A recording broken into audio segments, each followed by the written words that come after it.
extremely windy outside. It is 11/19/22, November 19th, 2022, and the time is about 7:53 p.m. and it is not a Sunday, it is a Saturday. And the reason why I'm reaching out to you today is to share an experience that happened with me earlier. So let me get right into it. And by the way, I brought up the wind because I used the wind to be able to relax. So again, the reason why I bring these things up when I'm talking about an experience is because I want to share this for those that are just either getting into either astral projection or beyond body slash shifting, or they've been having experiences. Perhaps they want tips or whatever. And, this is one of the things I've been doing lately. This has been a new thing with me, is using the natural elements around me instead of putting on my iPad or listening to binaural beats or going on to YouTube. I'll just, lately in Southern California, we've been having this wind thing going on with high winds. So I open my patio just slightly and I can listen to the wind, and I allow that to relax me. Now, normally, if this is your first time listening to a video that I've done, I usually, if I have an experience, I will have storm sounds on. But lately, I've just been using what's out there naturally. So I laid down. It was earlier, actually, in the afternoon. And most of my experiences are early in the morning when I first get up. Just keep that in mind. But there are times in the afternoon and the early evening where I have these experiences. And yeah, that does actually happen. So I was laying down on my right side. Again, these are things that I see. These are questions that I see on the subreddit. How should I lie down? I've been seeing this thing with starfish position. And I'm just like, oh my gosh, people are so detailed in what they want to do. And for me, I just always say this: lie down in a way that makes you feel comfortable. That's it. Don't worry about trying to get in a certain position. I have never, personally, in my experience, it hasn't made it necessarily easier for me to be in a specific position. I usually lay down on my right side to begin with, and that's the side that I was laying down, I believe, when I had the experience. So I went into what I call the middle space, and again, what some people call sleep paralysis, a word that I have said this before. I will continue to say this, a word that I do not like because it sounds scary. When you say sleep paralysis, it sounds like you can't move. And while physically you're not moving your body, your mind is able to move. And in that moment, when I get into that, or when I reach that point, I am able to move with my mind, not with my body. So I felt myself beginning to float upwards and beginning to move forward. And this, I believe, was a beyond body slash shifting experience as opposed to an astral projection experience where I feel actual separation. When I have the beyond body slash shifting experiences, I feel as if my entire body is in motion, is floating in whatever position, whatever is happening. It's my entire body that's doing it. So I was in motion, guys, and it was dark. And, as I'm in motion, I'm thinking to myself, going back to that theme that I think about a lot, space, planets, the galaxy, those things.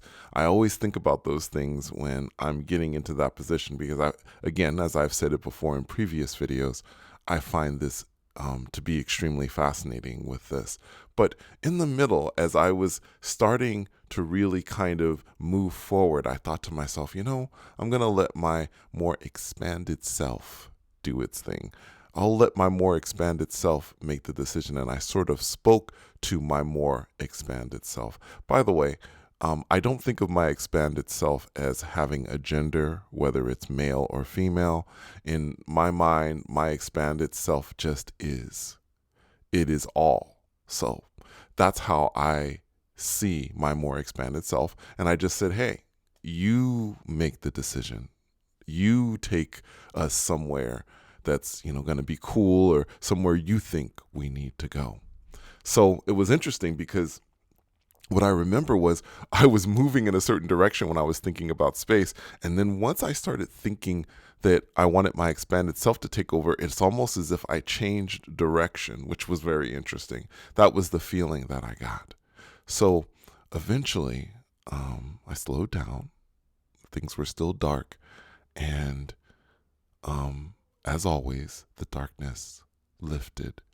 And I was in this room, the room of what I assume to be a house of some sort.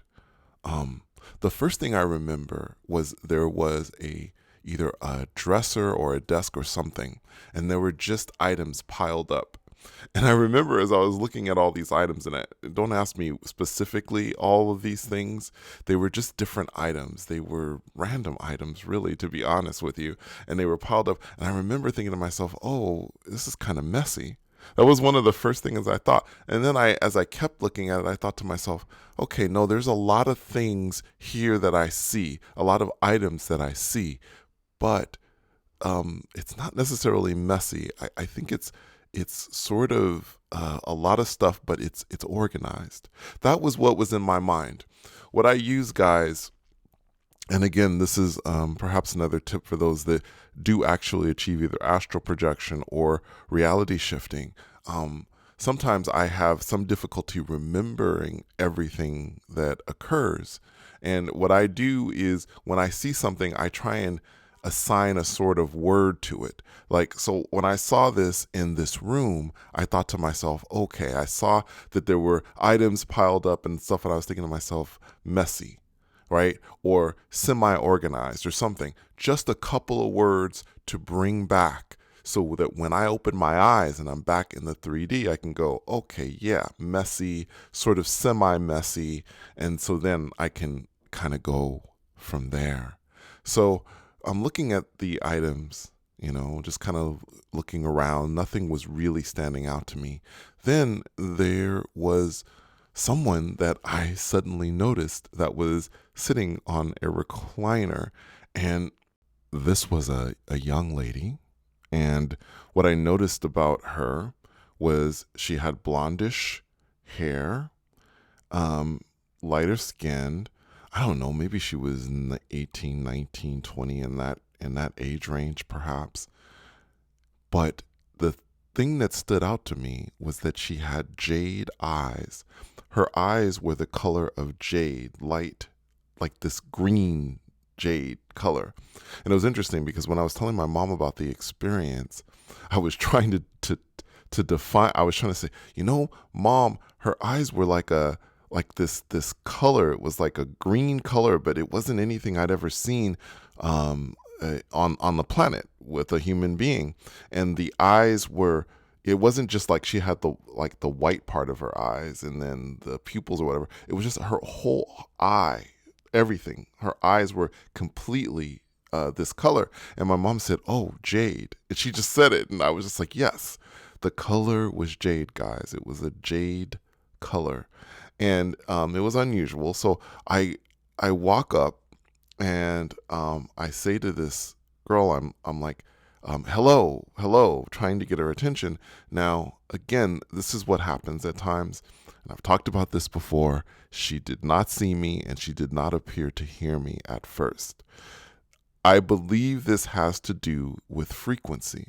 Now, sometimes when I come into another reality, my frequency isn't quite matching. It's coming up. It's becoming a match with that frequency that I've arrived in. But when I first get there, I'm not all the way there yet. I think why this occurs at times. So I'm trying to get her attention and she does not see me in the very beginning. I'm waving or whatever. And at some point, actually, it was so interesting because uh, after a little bit of time of doing this, suddenly it was like I appeared to her and she seemed to panic when she saw me. Right? So she's looking at me and she panics. And this is where it gets kind of strange. And for those of you who are sort of, I don't know, wizarding type fans, Harry Potter type fans, I don't know, perhaps you can give me sort of a suggestion of what this was, because it kind of felt like that, but I can't be 100% sure. She seemed to say some sort of incantation or perhaps a spell. I mean, that was what I was thinking, but it was in a language that I did not recognize. She was saying something. I'm just like, I don't know what she's saying, but I got the sense that it was some sort of thing to, I don't know, maybe to do something to me. I wasn't sure. I don't know. She was probably scared, and what I was thinking was she was probably reacting because I suddenly appeared, and, for those of you listening to me, if somebody suddenly appeared in your living room, I think you'd panic too. So I don't blame her for whatever she did, but she did something. She waved her hand, she said something, and when she did this, I don't know why I reacted this way. I have no idea. It was instinctive. I said something back, even though I didn't recognize the language, guys. I said something in her language. I don't know how I knew to say whatever it is that I said, but it was another incantation, and it seemed to cancel out whatever she did. And it was so interesting because I saw something fly toward me, I think. It was this tiny thing. And when I said whatever I said and I waved my hand, it, I don't know, something happened to it and it dropped. And again, hard to describe, guys. But whatever it was, she said something like an incantation spell. I said something back in that language, and it seemed to cancel out whatever it is that she tried to do. And then, this is all instinctive, guys. I raised my hand and I sort of extended it toward her, and then I lifted my hand up. I wasn't touching her at that time. And when I did that, telekinetically, with the power of my mind, I was able to lift her off the recliner. She began to float up into the air. And when she was floating up into the air, suddenly she was able to speak English. It was very interesting. Now, I don't remember the specifics of what she said. I was able to, at that time, understand her. I should say that because perhaps, I don't know, the translation started coming through and I was able to understand her. Maybe she was still speaking in her language and I was suddenly able to understand her because the translation started at that point. Who knows? I don't know. But so it was something along the lines of, okay, I give up,